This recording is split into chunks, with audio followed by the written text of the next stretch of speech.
अस्सलाम वालेकुम। एक पाकिस्तान के साथ मैं हूं ज़ौक़ अहमद। नाज़रीन, कई रोज तक मुसल्लह तसादुम के बाद पाकिस्तान और अफगानिस्तान जंग बंद करने और बातचीत जारी रखने पर मुत्तफिक हो गए हैं। वज़ीर दिफा ख्वाजा आसिफ ने कहा है कि अफगानिस्तान से पाकिस्तान की सरजमीन पर दहशतगर्दी फौरी बंद होगी। दोनों मुल्क एक दूसरे की सरजमीन का एहतराम करेंगे। फरीकैन ने इस बात पर भी इत्तफाक किया है कि आइंदा चंद दिनों में मजीद मुलाकातें की जाएंगी। जंग बंदी का मौसर नफाज यकीनी बनाया जाएगा और पायदार अमन का तरीकाकार तय किया जाएगा। पाकिस्तान और अफगानिस्तान के दरमियान मुज़ाकरात कतर और तुर्किया की सालसी में दोहा में हुए। पाकिस्तानी वफ़द की क़यादत वज़ीर दिफा ख्वाजा आसिफ और अफगान वफ़द की सरबराही वज़ीर दिफा मुल्ला मोहम्मद याकूब ने की। ख्वाजा आसिफ ने कहा वफूद की मुलाकात 25 अक्टूबर को दोबारा होगी। खवारिज ने अफगानिस्तान से पाकिस्तान के अंदर कई हमलों की कोशिश की थी जिन्हें सिक्योरिटी फोर्सेस ने नाकाम बनाया। काबुल और कंधार में अफगान तालिबान और फितना अल खारिज के ठिकानों पर पाकिस्तान की टारगेटेड कार्रवाई के बाद अफगान तालिबान ने जंग बंदी की दरखास्त की थी। कतर और तुर्किया ने भी जंग बंदी का खैर मकदम किया है। कतर की वजारत खारजा का कहना है जंग बंदी का फ्रेमवर्क दोनों ममालिक में सलामती और इस्तेहकाम में मदद देगा। जंग बंदी दोनों मुल्कों में सरहदी कशीदगी खत्म करेगी और खत्ते में पायदार अमन की मजबूत बुनियाद होगी। तुर्किया की वजारत खारजा का कहना है दोनों मुल्कों के दरमियान अमन और खत्ते में इस्तेहकाम कायम करने की कोशिशें जारी रखेंगे। नायब वजीर आजम और वजीर खारजा इसाक डार ने भी दोहा मुआहदे का खैर मकदम किया है और कहा है कि यह दुरुस्त सिमत में पहला मुस्बत कदम है। कतर और तुर्किया के तामीरी किरदार को सराहते हैं। आइंदा इजलास में ठोस मॉनिटरिंग मैकेनिज्म के कयाम के मुंतजर हैं। इसाक डार ने कहा अफगानिस्तान में दहशतगर्दों का सद्देबाब जरूरी है। मजीद जानी नुकसान से बचने के लिए तमाम मुमकिन इकदाम पर अमल दरामद नागुज़ीर है। उधर जनूबी वज़ीरिस्तान में कार्रवाई के दौरान एक खुदकुश बमबार गिरफ्तार किया गया। गिरफ्तार खुदकुश बमबार की शनाख्त नेमतुल्लाह वल्द मूसा जान के नाम से हुई है और उसका ताल्लुक अफगानिस्तान के सूबे कंधार से है। यह भी रिपोर्ट किया जा रहा है कि पाकिस्तान मुखालिफ प्रोपेगेंडा न करने पर दूसरे बड़े अफगान चैनल की नशरियात मुअत्तल कर दी गई हैं। पाकिस्तान से कशीदगी पर अफगानिस्तान के अंदर भी दबाव यकीनन बड़ा होगा, क्योंकि जब दोनों मुल्कों में तनाव होता है तो सरहद के जरिए होने वाली तिजारती सरगर्मियां भी मुअत्तल हो जाती हैं। अफगान ट्रांजिट ट्रेड के हजारों कंसाइनमेंट्स की क्लियरेंस कराची पोर्ट पर रुक जाती है। चमन और तुरखम सरहद पर मालबरदार गाड़ियां रुक जाती हैं। अफगानिस्तान में सामान, खुराक और अद्वियात की तरसील रुक जाती है। ये अफगान मईशत जो पहले ही दबाव का शिकार है वो मजीद दबाव में आ जाती है। पाकिस्तान से अमन रखना अफगानिस्तान की अस्करी ही नहीं मुआशी जरूरत भी है। अब इसी तमाम तर सूरत हाल पर बात करने के लिए माहिर अफगान अमूर हसन खान साहब ने हमें ज्वाइन किया है। बहुत शुक्रिया हसन खान साहब आपके वक्त का। हसन खान साहब, मुज़ाकरात हुए दोनों ममालिक के दरमियान कतर में और दोनों के ही वज़ीर दिफा वहाँ पर मौजूद थे। अब इन मुज़ाकरात के हवाले से पाकिस्तान का ये मौक़िफ़ था कि हम तमाम तर सबूत भी पेश करेंगे और अपने मौक़िफ़ को वाज़े तौर पर सामने भी लेकर आएंगे, और फिर पाकिस्तान के मौक़िफ़ की 1 पॉइंट एजेंडे की इसमें हमें कामयाबी नजर आई है। आपकी खबर क्या है या आपके सोर्सेज क्या कहते हैं कि वहाँ पर किन किन अमूर पर जो है वो गुफ्तगू की गई और पाकिस्तान ने क्या क्या सबूत वहाँ पर पेश किए और क्या अफगानिस्तान का उस हवाले से जवाब था?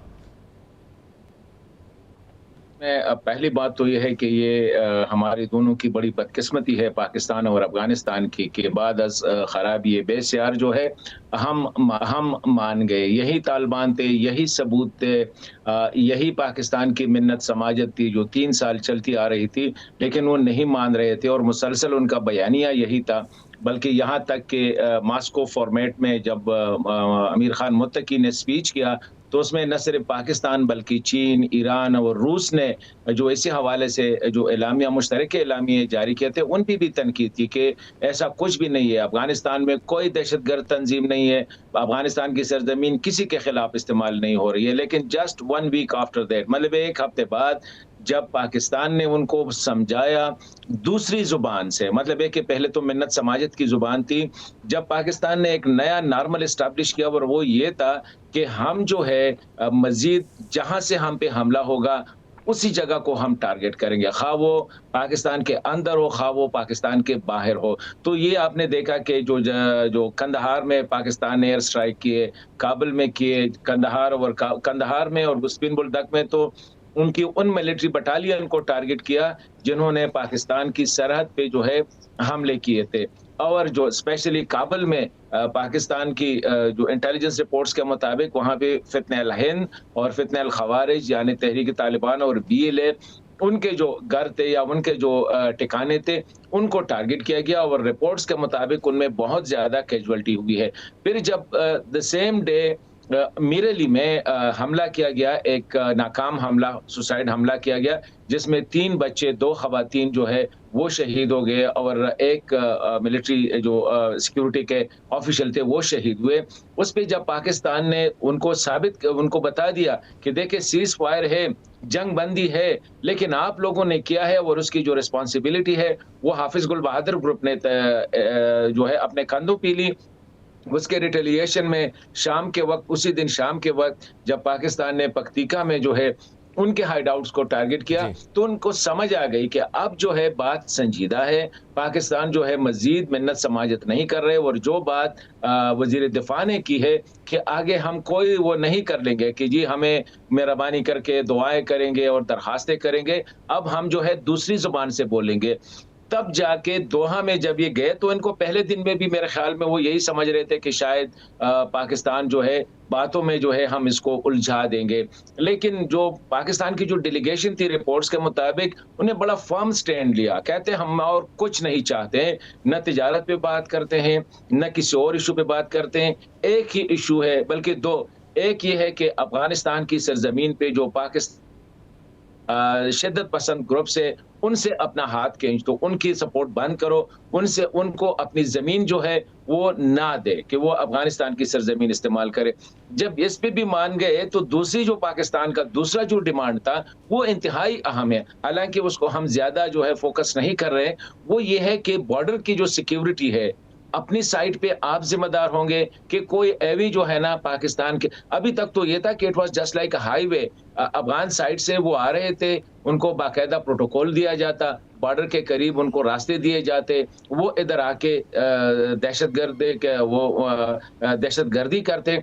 अब ये उनकी ज़िम्मेदारी है, वो मान गए कि हाँ, ये हमारी ज़िम्मेदारी है कि हम बॉर्डर से जो है गैर ज़रूरी जो ट्रैफ़िक है, जो कि इल्लीगल ट्रैफ़िक होती है, उसको हम वो करेंगे। तो मैं समझता हूँ कि इसमें नो डाउट कतर का और तुर्की के जो ऑफिशियल्स बैठे थे, उनका भी बड़ा किरदार है, क्योंकि लग ऐसा रहा था कि अफ़गान तालिबान तो जिस तरह अपने वो जो जिसे हम कहते हैं ना एक फ़ॉल्स ईगो कि हम जी तो पाकिस्तान क्या कर सकता है, तो पाकिस्तान ने उनको मज़ीद बता दिया कि ये मज़ीद भी हो सकते हैं। वो ज़माना गया कि आप लोग जो है पहाड़ों में गुरीला, अब आप लोग काबुल में बैठे हुए हैं, कंदहार में बैठे हुए हैं, हेरात में बैठे हुए हैं और आपका कोई ऐसी जगह नहीं है जिसके लिए पाकिस्तान की जहाज़ को उधर जाने की भी ज़रूरत नहीं है। तो मैं समझता हूँ कि बड़ी टफ लैंग्वेज इस्तेमाल की गई है पाकिस्तानी डेलीगेशन की तरफ से, कोई रूम नहीं दिया गया है। वो मुसलसल रिपोर्ट्स के मुताबिक हर कुछ देर बाद जो है वो काबुल फ़ोन करते, कंदहार फ़ोन करते, आखिर में जो है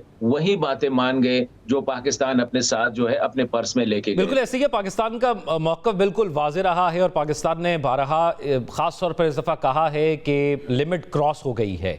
लेकिन आपको क्या लगता है कि ये जो मुआहिदा तय पाया है, सीज़ फायर में तौसी हुई है और अगली मुलाकात भी तय पाई है कि उसके अंदर फिर मॉनिटरिंग और दीगर चीज़ें जो होंगी, इसमें क्या ऐसी चीज़ थी जिसने जो वहाँ पर अबूरी सेटअप है उसको प्रेशराइज़ किया? क्या वो बॉर्डर पर जो इस वक्त लगाया गया है पाबंदी का सिस्टम, ट्रेड रुकी है, क्या वो एक चीज़ थी, या पाकिस्तान ने जो एयर स्ट्राइक की है जिस तरह ज़मीनी तौर पर वहाँ पर जवाब दिया है, क्या आपको लगता है कि वो चीज़ थी, या इटसेल्फ अवाम के अंदर, अफगानिस्तान के अंदर एक प्रेशर बिल्ड हो रहा है अफगानिस्तान की अबूरी सेटअप के ऊपर, वो चीज़ थी? क्या चीज़ थी जिसने उनको प्रेशर बिल्ड किया और इस बात पर मजबूर किया कि इस 1 पॉइंट एजेंडे पर बात की जाए, उसको सॉल्व करने की तरफ आगे बढ़ा जाए? देखिए, इससे पहले भी ये तिजारत 2-3 महीने बंद रही और अमारत इस्लामी को कोई टेंशन नहीं था। वो उनका ख्याल ये था कि रिज़्क वैसे भी खुदा देता है, जिन्होंने भूख से मरना है वो भूख से मरेंगे, जिसने प्यास से मरना है वो प्यास से मरेंगे, जिसने बीमारी से मरना है वो बीमारी से मरेंगे। इसी हवाले से तो उनकी कोई अवामी लिहाज से या अवाम की बहबूद के लिहाज से उनका कोई वो नहीं है। वो यहाँ तक आप देख ले यार कि निस्फ़ आबादी जो है ख़वातीन, उन पे घर से निकलने पर पाबंदी, उनकी यहाँ तक कि बोलने पर भी पाबंदी लगा दी है कि आप जो है आपकी आवाज़ कोई और मर्द ना सुने, उनकी तालीम पे पाबंदी, यहाँ तक कि कुनड़ में जो वाक़या हुआ था ये बड़ा इम्पोर्टेंट है, जो ज़लज़ला आया था उसमें यहाँ तक कि बिल्ली बकरियों के जो ज़ख्मी थे उनको निकाला जा रहा था, लेकिन ख़वातीन जो कि मलबे के तले थे उनको नहीं निकाला जाता। हुक्म ना करे, गैर मर्द उनको टच ना करे, उनके अपने मर्द जो थे वो खुद मलबे तले जमे हुए थे। तो ये तो अवाम के लिहाज से उनकी ये है, तिजारत के लिहाज से वो सिर्फ एक जुबान, अभी ये साबित हो गया कि अमारत इस्लामी सिर्फ एक जुबान समझती है और वो ताकत की जुबान है। और ये मुसलसल अगर उनको ये एहसास हो गया कि ये जुबान जो है वो भी एक दिन के लिए नहीं होगी, क्योंकि स्पेशली काबुल में जो स्ट्राइक्स हुए थे ये वो और कंदहार में और स्पिन बुलदक में, जहां पे उनके 3 मिलिट्री बटालियन को टारगेट किया गया और उनको पता भी नहीं चला जब उन पे ये हमला हुआ था। इस तरह काबुल की जो फिजा है, एयर स्पेस है, वो तकरीबन 3 दिन तक जो है पाकिस्तान की कंट्रोल में रही। उनके पास इतनी वो नहीं थी कि वो अपनी फिजाई हुदूद जो है उसको उसकी प्रोटेक्शन है, उसका तहफ़्फ़ुज़ करे। तो ये ना महाजिरीन के हवाले से, महाजिरीन तो ईरान ने 1 महीने में 10 लाख के करीब ज़बरदस्ती निकाल दिए। पाकिस्तान से अभी तक 1.4 मिलियन चले गए, मज़ीद जा रहे हैं महाजिरीन के हवाले से, क्योंकि इन अफ़गानों के हवाले से तो अमारत की कोई, क्योंकि अमारत जो है वो एक मलेशिया है, उसने अफ़गानिस्तान को वो ऐसा समझ रहे हैं जैसे उन्हें अफ़गानिस्तान को कब्ज़ा किया है और वो एक मकबूजा इलाके पे जो है वो हुकूमत कर रहे हैं।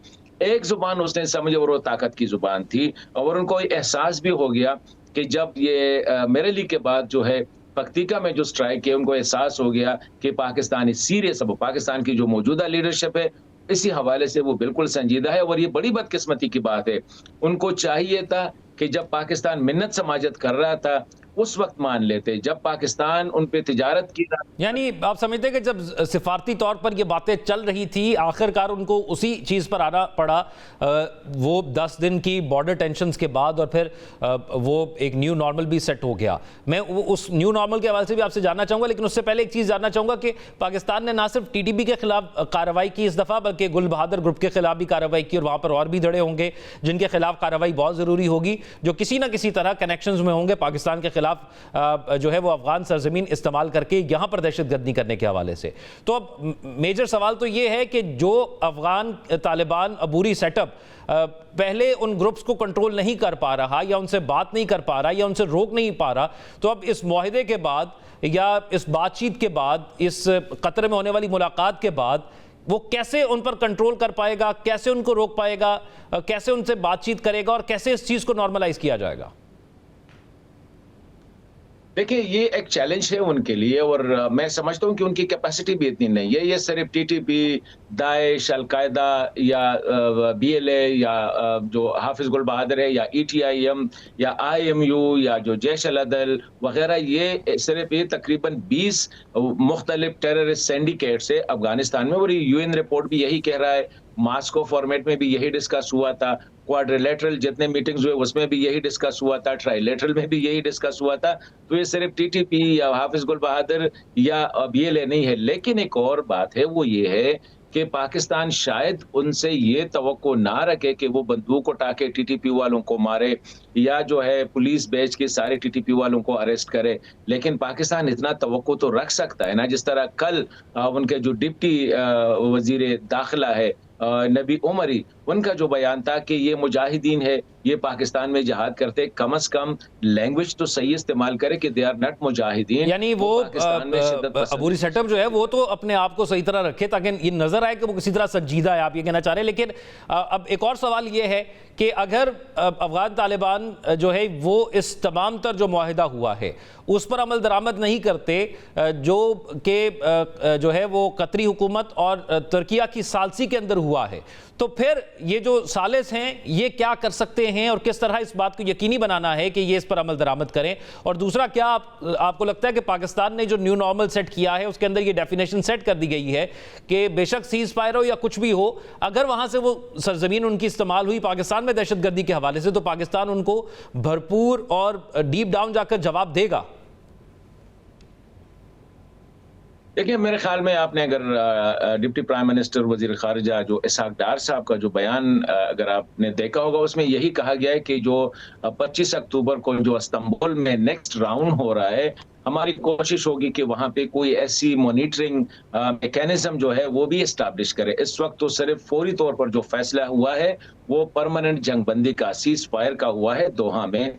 पहला तो ये है, और वहां पे तालिबान ने इतना मान लिया कि हम जो है अपनी सपोर्ट उनसे विड्रा करेंगे। अभी तो इतना हुआ है, अब आगे जो नेटिग्रिटी है, डिटेल्स हैं, या मॉनिटरिंग कैसी होगी, एवल्युएशन कैसी होगी, अगर उन्होंने किया तो फिर किसको रिपोर्ट किया जाएगा, अगर ये वायलेशन मुसलसल होती रही तो पाकिस्तान का क्या रद्द अमल होगा। मतलब ये है कि ये चीजें जो है अब आगे वाले जो ये जो कंटिन्यू होगा, क्योंकि ये प्रोसेस जो है ये दोहा से शुरू हुआ है, ये इस्तांबुल में भी होगा और शायद इसमें मजीद भी मुलाकातें होंगी और ये जो दो अहम ममालिक है तुर्की और कतर इसमें शामिल होंगे और मुझे उम्मीद है कि इसमें जो दीगर खिते के स्पेशली चाइना जो हो गया, क्योंकि उनके भी कंसर्न है, यानी आप समझते हैं कि दीगर जो स्टेक होल्डर्स हैं इस खिते के अमन के हवाले से वो भी अपना किरदार अदा करेंगे। बहुत शुक्रिया माहिर अफगान अमूर हसन खान साहब हमारे साथ मौजूद थे, अपनी राय से आगाह कर रहे थे।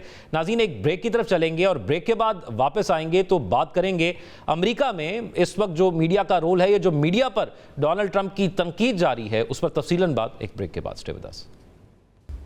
ब्रेक के बाद खुश आमदीद नाज़रीन। जब से अमेरिका में डोनाल्ड ट्रंप सदर बने हैं, सहाफत शदीद मुश्किलात का शिकार हो गई है। सवाल पूछना जुर्म बन गया है। वो आज़ाद सहाफत जिसे अमेरिका में जमहूरियत की बुनियाद समझा जाता था, इन दिनों दबाव, इल्जामात और तज़हीक की जद में है। अमेरिका के सदर को किसी रिपोर्टर का सवाल पसंद ना आए तो उसे झाड़ पिला देते हैं, उसकी सहाफत पर सवाल उठा देते हैं। किसी की बात का जवाब ना देना चाहें तो डांट कर खामोश करा देते हैं। जिस इदारे की रिपोर्टिंग से इख्तलाफ हो उसे बुरा भला कह देते हैं, झूठा करार देते हैं। जिस अखबार की खबर पसंद ना आए उसके खिलाफ मुकदमा कर देते हैं, अदालत में घसीट लेते हैं। अमेरिका में जो सहाफत ताकतवर से ताकतवर हुक्मरान के सामने खड़ी हो जाया करती थी, वो सहाफत अब खुद कटहरे में खड़ी है।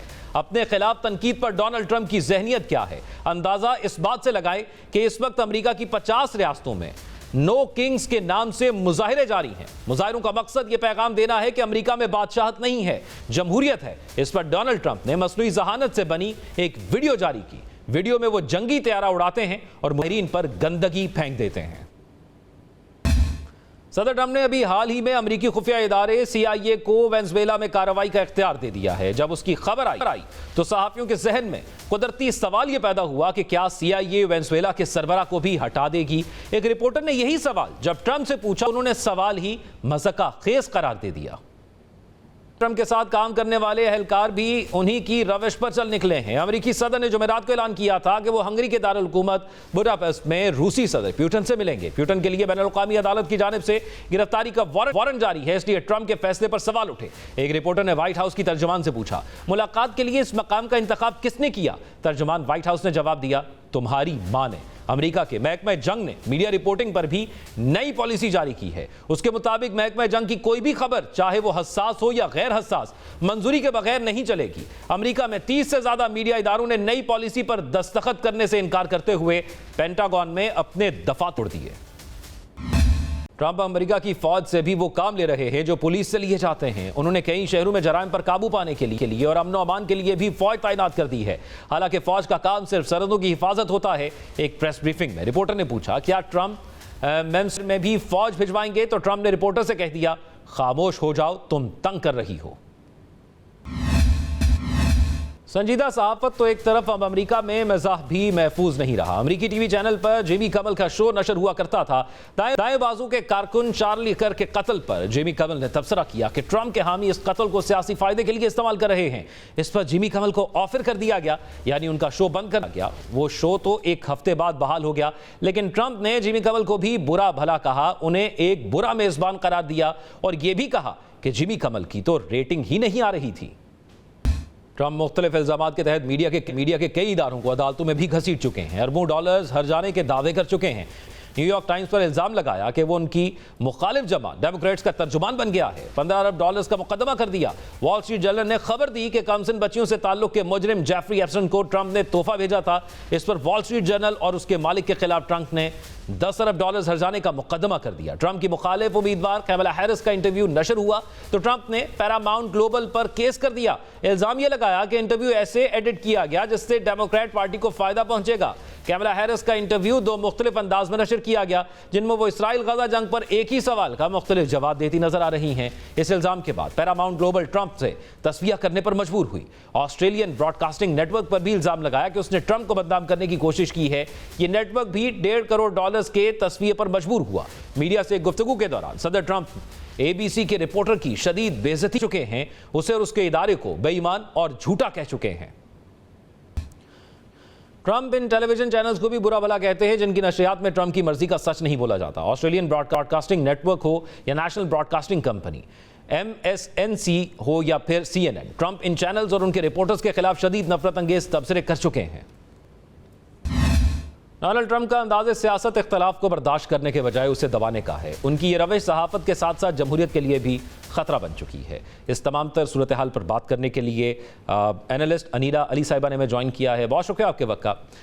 अनीला साहिबा, ये पहला दौर इक़्तिदार भी जो डोनाल्ड ट्रंप का रहा और दूसरा उससे बढ़कर है। डोनाल्ड ट्रंप को मसला क्या है मीडिया नुमाइंदगान से या अमेरिकन मीडिया से? इवन वो जब जो है वो किसी और मुल्क में भी जाते हैं तो वहाँ पर भी मीडिया नुमाइंदगान को इसी तरह जवाब देते हैं और उनकी सरेआम बेइज्जती करते हैं। तो बुनियादी वजह क्या नज़र आती है आपको इस रवैये की उनके? देखिए, उनकी मीडिया से लव हेट रिलेशनशिप है। आपको याद होगा कि जब पहली दफ़ा वो इलेक्ट हुए थे 2016 में, तब भी जो थे वो उनको साइलेंस कर दिया था लेफ्ट विंग मीडिया ने, तो उनसे काफ़ी उनकी लड़ाइयाँ चलती थी। CBS, CNN, MSNBC, ये सारे जो हैं लेफ्ट विंग मीडिया चैनल्स, इनसे इनकी हमेशा से मुखालिफत रही है, क्योंकि ये इनको एक तो उनको कहते हैं कि फेक न्यूज़ है, उसके अलावा वो कहते हैं ये सारा ट्रूथ नहीं देती हैं। इसमें मैं समझूंगी कि देखिए थोड़ा सा ट्रूथ है। इस वक्त जो अमेरिका इतना डिवाइडेड है कि आप देखें, एक बेहतरीन न्यूयॉर्क टाइम्स की जर्नलिस्ट, उसका नाम है बैरी वाइस, उसमें उसको उन्होंने she is in the middle, she is a moderate, जब वो लिखती थी तो उनको निकाल दिया न्यूयॉर्क टाइम्स से। उनके खिलाफ सारे जर्नलिस्ट जो लेफ्ट पे थे वो हो गए, हालांकि वो बेहतरीन जर्नलिस्ट थी, और उन्होंने गुस्से में वो मीडिया चैनल सोचें आप, न्यूयॉर्क टाइम्स छोड़ दिया और अपना फ्री प्रेस शुरू किया। और अब वो इतनी सक्सेसफुल हो गई हैं कि एक जो लेगेसी मीडिया है CBS, उन्होंने उसको उसका इंचार्ज बनाया, और वहाँ पर भी जो लेफ्ट विंग मीडिया है इनके खिलाफ हो गई है कि इनको क्यों लेके आए हैं, क्योंकि ये तो राइट है, हालांकि शी इज़ नॉट। सो ये जो जंग चल रही है लेफ्ट और राइट की, जिसकी वजह से अमेरिका पोलराइज हुआ है, इसमें बहुत सारे लोग हर्ट हुए हैं। आई थिंक सबसे ज़्यादा डेमोक्रेसी और जर्नलिज्म हर्ट हुआ है, बिकॉज एक तरफ से अगर आप ट्रंप को साइलेंस करेंगे और उनको फुल कवरेज नहीं देंगे, और वो कैंडिडेट हैं प्रेसिडेंशियल, तो फिर आप उनके वो कहते थे कि हिलरी को ज़्यादा कवरेज मिलती है। फिर अभी जो कैमला के साथ था, क्योंकि बाइडन डेमोक्रेटिक एडमिनिस्ट्रेशन थी, तो बहुत सारे लोगों ने नहीं दी कवरेज। तो इनकी जो लड़ाई है काफ़ी सालों से चल रही है। जहाँ प्रॉब्लम होता है वो होता है एक्सेस, जो मीडिया को जब आप मिलिट्री में नहीं देते हैं। यही तो चेक्स एंड बैलेंसेस हैं जो कि जिसकी वजह से अमेरिका की डेमोक्रेसी स्ट्रांग है।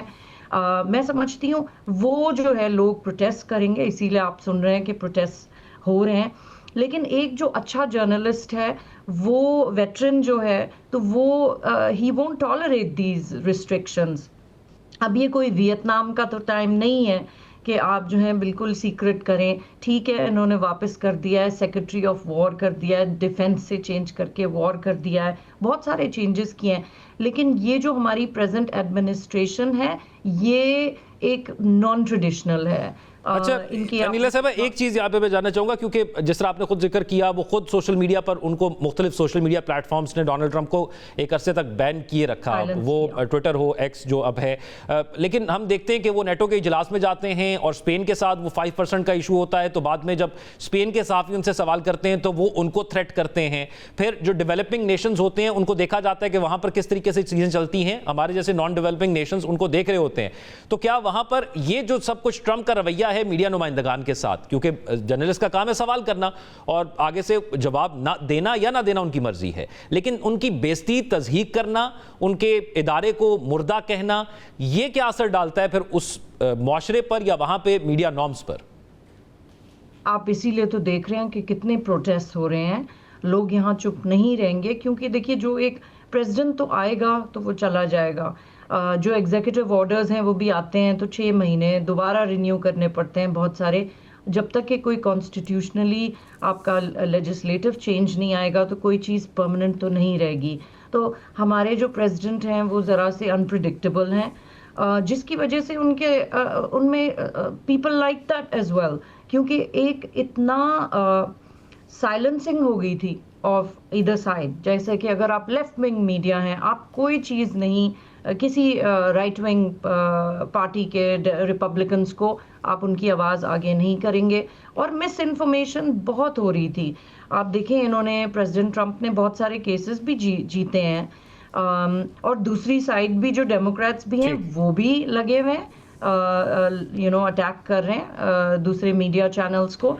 सो आई थिंक अमेरिका की डेमोक्रेसी जो है वो अंडर थ्रेट इस वक्त नहीं है, क्योंकि बहुत सारे चेक्स एंड बैलेंसेस हैं। One of them is exactly this कि आपने लेकिन समाव आपको लगता है कि वो उसकी वजह से लोगों के अंदर एक गमोसा है जिसकी वजह से एहतजाज किया जा रहा है। बहुत शुक्रिया।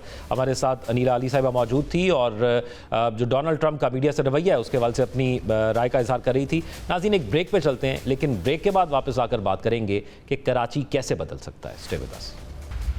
ब्रेक के बाद खुश आमदीद। नाज़रीन, कराची वो शहर जहां अमन हमेशा किरची किरची रहता है, जहां शहरी हर रोज़ डाकू गर्दी के खौफ, टूटी फूटी सड़कों और बरसों से अधूरे तरक्याती मंसूबों के बायस बेचैनी का शिकार नजर आते हैं। लेकिन उसी कराची में एक नई मिसाल जन्म ले रही है। गुलबर्ग टाउन के ज़ेर इंतज़ाम अजीज़ाबाद के इलाके गुलशन शमीम में, जो कभी टूटी सड़कों, वीरान पार्कों और अंधेरों की अलामत था, अब एक मॉडल मोहल्ला बन चुका है। सिर्फ 2 से 3 साल में यहाँ हालात मौज़ाती तौर पर बदल गए। जहाँ कभी मायूसी थी वहाँ अब रोशनी है, जहाँ खामोशी थी वहाँ जिंदगी लौट आई है। इसी तब्दीली को करीब से देखने के लिए हमारे नुमाइंदे रजब अली इस इलाके का दौरा उनकी जानिब से किया गया और वहाँ जारी तामीर और तरक्की पर एक खुसूसी रिपोर्ट तैयार की। ये रिपोर्ट वाज़े तौर पर बताती है कि कराची बदल सकता है अगर नीयत सच्ची हो तो सिमत खुद ब खुद दुर हो जाती है। अजी, कराची में जहाँ पर जो है इंफ्रास्ट्रक्चर जो है वो काफ़ी जो है वो तबाह हो चुका है। शहर भर की अगर मुख्तलिफ इलाकों की बात की जाए तो वहाँ पर लोग काफ़ी मायूस दिखाई देते हैं। ऐसी मायूसी में एक बाज़ इलाके जो है वो शहर के ऐसे भी है जहाँ पर एक उम्मीद की किरण जो है वो फूटी है। जैसा कि हम इस वक्त जो शहर के एक मॉडल इलाके में, मॉडल मोहल्ले में मौजूद हैं, गुलशन शमीम में, जो कि जो है गुलशन इकबाल और फेडरल बी एरिया का संगम है। ये फेडरल बी एरिया का इलाका है। Federal B area block 8 Azizabad की यूनियन कौंसिल, ये गुलबर्ग टाउन की यूनियन कौंसिल 6 पड़ती है। इसमें जो है वो इस वक्त जो तरक्याती काम हुए हैं, जो खूबसूरती आई है, जो हमारे नाज़रीन को हम ये तब दिखाएंगे ये कि मॉडल मोहल्ला बना कैसे है, इस पर क्या एफर्ट्स हुई हैं, क्या इस पे बजट लगा है, क्या पूरा कराची इस तरह जो है वो खूबसूरत और जगमगाता हुआ नहीं बन सकता है। इसी हवाले से बहुत सारे सवाल हमारे जहन में भी है और हम इस हवाले से इस वक्त यहाँ पर union council number 6 Gulberg town के यूसी नाजिम से भी मुलाकात करेंगे, जिनका नाम है ख्वाजा कमर हुसैन। उनसे हम बात करेंगे मज़ीद कि आया ये जो है वो कैसे उनके जो है वो जहन में ख्याल है। अस्सलाम वालेकुम ख्वाजा साहब, ये बताइएगा कि आपके जहन में क्या ये ख्याल आया या ये किसी का विजन था या आपकी जो है वो ख्वाहिश थी देरीना, या मोहल्ले की या इलाके की ये जो है वो ख्वाहिश थी? क्या कहेंगे? बिस्मिल्लाहिर्रहमानिर्रहीम। बहुत शुक्रिया रजब भाई। देखें, इसमें जमात इस्लामी ज़रा जब आवाम के वोटों से जब उनको एतमाद के साथ जब ज़िम्मेदारी मिलती है, बल्दियाती हम नुमाइंदे जमात इस्लामी के, ज़ाहिर जमात इस्लामी एक विजन रखती है और जमात इस्लामी जब भी ज़ाहिर है कोई ज़िम्मेदारी अगर आवाम के लिए, अपने शहर कराची के लिए, पाकिस्तान के लिए जब ज़ाहिर है उसको कबूल करती है ज़िम्मेदारी को और मैदान अमल में आती है, तो बाकायदा प्लानिंग होती है, बाकायदा एक विजन लेके आते हैं कि यार हमें क्या करना है। तो अल्हम्दुलिल्लाह अल्लाह ताला का शुक्र है, जमात इस्लामी ने जब भी यहाँ पर काम किया है वो ज़ाहिर खिदमत खल्क़ के जज्बे के साथ किया है और अल्लाह के भरोसे के साथ किया है। तो ज़ाहिर जब कोई भी ऐसी पार्टी, कोई भी ऐसी जमात जब खिदमत खल्क़ के जज्बे के साथ जब काम की नीयत करती है ना, तो अल्लाह उसमें बरकत डालता है। तो बाकायदा एक बेहतरीन प्लानिंग के साथ, SOPs के साथ तमाम तर जो है वो तरक्याती बजट को जो है वो डिज़ाइन करते हुए जो भी मामलात हैं, अल्हम्दुलिल्लाह एक अच्छी प्लानिंग के साथ हमने ये तय किया कि जो हमारे जैसे आइडियाज़, नए आइडियाज़ होते हैं, जमात इस्लामी बहुत सारे आइडियाज़ जो नए आइडियाज़ जो गुलबर्ग टाउन में उसको ज़ाहिर हमने अनाउंस किए, फिर उस पर अमली जामा पहनाया उसको, और फिर तमाम यूसीज़ में ज़ाहिर इसी प्लानिंग के साथ जो हम आगे बढ़ रहे हैं। तो मॉडल मोहल्ले का हमारा प्लान ज़हन पहले से था। ऐसा अगर टाउन में ये तीसरा मॉडल मोहल्ला है। पहले जो है वो हमने समनाबाद की तरफ बनाया UC 1 में, उसके बाद जो है वो फिर UC 5 में बना और अभी UC 6 में जो बना है माशाल्लाह वो सबसे बड़ा है। यानी यहाँ पर आपको बताऊँ कि तकरीबन जो है वो 35 से 40 गलियों पर ये मुश्तमिल है ये मॉडल मोहल्ला। और यहाँ के लोगों की अच्छी बात है कि जो यहाँ के जो यूनियन पहले से मौजूद थी, अपने काम कर रही थी, बड़ी परेशान थी, इन्होंने हमसे रब्ता किया, ये हमारे लूप में आए, हम पर एतमाद किया। तमाम तर काम कोई 2-4 रोज़ में, महीने 15 दिन में तो हुआ नहीं होगा, जाहिर से बात है ऐसे कई महीने लगे होंगे। अच्छा ये बता दीजिएगा ये काम जो है वो कब से शुरू किया आपने और कब ये तकमील को पहुंचा, और इसमें आपकी यूनियन कौंसिल का तकरीबन कितना बजट लगा? मैं कीमत उसमें बात कर रहा हूँ कि मजमूई तौर पर जो है वो आपकी यूनियन कौंसिल का कितना बजट इस्तेमाल हुआ और टाउन से आपने कितना बजट? चलिए अच्छी बात है। फैक्ट एंड फिगर्स पे अगर आप जाते हैं, देखिए हमने इसकी प्लानिंग तकरीबन जब से हम यहाँ पर आप समझें कि अगस्त 2023 में ज़ाहिर हमें इख्तियारात मिले हैं सिर्फ बैठने के हवाले से। फ़ंड तो 1 साल के बाद आया। यूसी फंड जो आना शुरू हुआ है जिसमें हम कुछ काम कर सकें तामीराती, वो आया सितंबर 2024 में। अभी 1 साल ही हुआ है मुश्किल से। तो हमने ज़ाहिर है वो शुरू से प्लानिंग करी हुई थी। शुरू के वक्तों में 1 साल तक तो मैंने सेविज का यूसी फंड से अल्हम्दुलिल्लाह तकरीबन मैं समझता हूँ कि यहाँ पर हमने 20 से 22 लाख सेविज का काम सिर्फ यूसी फंड से किया है, और टाउन भी कम से कम जो है वो 10 लाख का काम सेविज का किया है। तो ये आप मिलाएंगे तो तकरीबन जो है वो 30 लाख के करीब बन जाता है। ये हमने सेविज का काम किया है, बड़े बड़े लाइनों पे काम किया है, चैम्बर बनाए हैं और सेविज की नई इंस्टॉलेशन करी है, जिससे सेविज का मामला यहाँ पर 95% निमट चुका है अल्हम्दुलिल्लाह। उसके बाद जो है वो फिर यहाँ पर जो हमने कारपेटिंग का काम शुरू करा है, और ये सारा काम कारपेटिंग हो, पेवर वर्क हो, पार्क हो, तो ये मैंने भी चेयरमैन साहब से मेरी बात भी हो रही थी, तो अप्रॉक्सीमेटली मैं आपको बताऊँ तो कम से कम जी यहाँ पर जो है वो 2.5 से पौने 3 करोड़ रुपए, और ये सेविज का काम जो है वो हमने 1 साल तक मुकम्मल किया, 1.5 साल लगे उसमें। और पिछले 4-5 महीने से 5 महीने में हमने पेवर का काम, कारपेटिंग का काम, ग्रीन बेल्ट पार्ट जो मैंने आपको सब बताया, ये सारा काम जो है वो फिर 4 महीने में हुआ। तो एक तसलसल है काम का, एक सिलसिला है, ताकि ये फिर आप समझें कि पूरे 1.5-2 साल की मेहनत है अल्हम्दुलिल्लाह। हमारे साथ जो है यूसी चेयरमैन मौजूद थे ख्वाजा कमर हुसैन, और इन्होंने बड़ी अच्छी बात की कि जो नाम इन्होंने लिए जो है सत्तार अफगानी और दूसरे जो है नेमतुल्लाह खान साहब, इनकी तो खैर तारीफ़ें जो है वो कोई भी सियासी जमात जो है वो करते नहीं थकती, और उनका भी यही कहना होता है कि एक बेस्ट विजन के साथ उन्होंने जो है वो काम का आगाज़ किया था।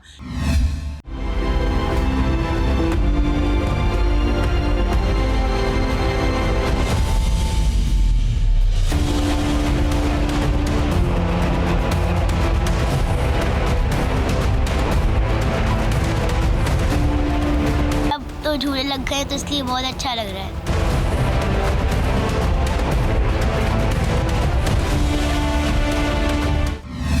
आज और आज से 4 साल पहले का अगर आप मुवाजना करें तो इंतहाई हैरत होगी। ये जगह जो है स्ट्रीट क्रिमिनल्स, स्नैचर्स की एक आमाजगा बनी हुई थी। रोडों पे अंधेरा था, पेवर्स थे नहीं, गलियों में बिल्कुल हाल ख़राब था। अब आपने जो इस वक्त मुलाहिज़ा फरमाया कि जो सिचुएशन है इस वक्त यहाँ पे अल्हम्दुलिल्लाह स्ट्रीट लाइट्स भी हैं, और अभी जमात ने उसको मॉडल टाउन डिक्लेयर किया और बहुत ज़्यादा जो है मतलब रेनोवेट किया। गलियों में एड्रेसेस की तख्तियाँ लगी हुई हैं, रोड्स को नाम दे दिया गया है, गलियाँ रोशन है अल्हम्दुलिल्लाह। बहुत ज़बरदस्त काम किया है इन लोगों ने। आज तकरीबन 30 सालों में कभी इस तरह का काम नहीं हुआ जो इस टाइम हुआ है, यानी कि हर चीज़ जो है प्रॉपर तरीके से यहाँ पर मेंटेन की गई है। 20-25 साल हो गए मुझे यहाँ पर, और रोड की हालत इतनी ख़राब थी कि आपकी सोच से भी ज़्यादा यहाँ से गुजरना बहुत मुश्किल हो जाता था। लोग गुजरते थे डर की वजह से, इतना हालत ख़राब थी इस रोड की। पहले के शमीम में और अब के शमीम में बहुत बड़ा फ़र्क है। पहले ऐसा काम कभी नहीं हुआ जो अब हुआ है, और हम चाहते हैं कि जमात इस्लामी इसी तरीके के काम करती रहे तो पूरी आवाम उनसे बहुत खुश रहेगी। सबसे बड़ा पानी का मसला है, अगर पानी का मसला हल हो जाए तो हम सबके मसले हल हो जाएंगे। नहीं, ये बहुत अच्छा हो गया। पार्क पहले बिल्कुल बंजर पड़ा हुआ था और रास्ते इतने ख़राब थे कि हम जा नहीं सकते थे, बल्कि मैं तो जब भी गई हूँ 2-3 दफ़ा मेरा पैर जो है वो मुड़ गया है, तकलीफ़ हुई है मेरे पैर में। लेकिन अब तो माशाल्लाह रोड भी बहुत अच्छी हो गई हैगी और हमारा पार्क भी बहुत अच्छा हो गया हैगा। झूले लग गए हैं, बच्चे बहुत एंजॉय करते हैं, शाम को ख़ास तौर से आते हैं ना। देखें इतना अच्छा काम किया है इन लोगों ने, ये हमारे जमात इस्लामी वालों ने, हमारे यूनियन वालों ने मिलके इतना ज़बरदस्त काम किया। ये पार्क हमारा इतना खूबसूरत हो गया है, ये सारा रंग रोगन और ये इतना खूबसूरत, बच्चों के लिए एक एंटरटेनमेंट हो गई है। ख़वातीन हैं, लोग हैं, सुबह में भी आके वॉक करते हैं, शाम में भी करते हैं। तो ये पूरा शहर हो सकता है, अगर चाहें तो क्यों नहीं हो सकता। मॉडल मोहल्ला गुलशन शमीम तरक्याती काम और तज़ीन आराइश के बाद इंतहाई खूबसूरत दिखाई दे रहा है। हम उम्मीद करते हैं कि शहर भर में जो है वो इसी तरह से तरक्याती काम और ये शहर एक बार फिर रोशनियों का शहर बन जाए। हमारे कॉरेस्पॉन्डेंट रजब अली इस पर रिपोर्ट कर रहे थे। रजब, आपका बहुत शुक्रिया। नाज़रीन, आज के प्रोग्राम से इतना, अपना ख्याल रखिएगा। अल्लाह हाफ़िज़।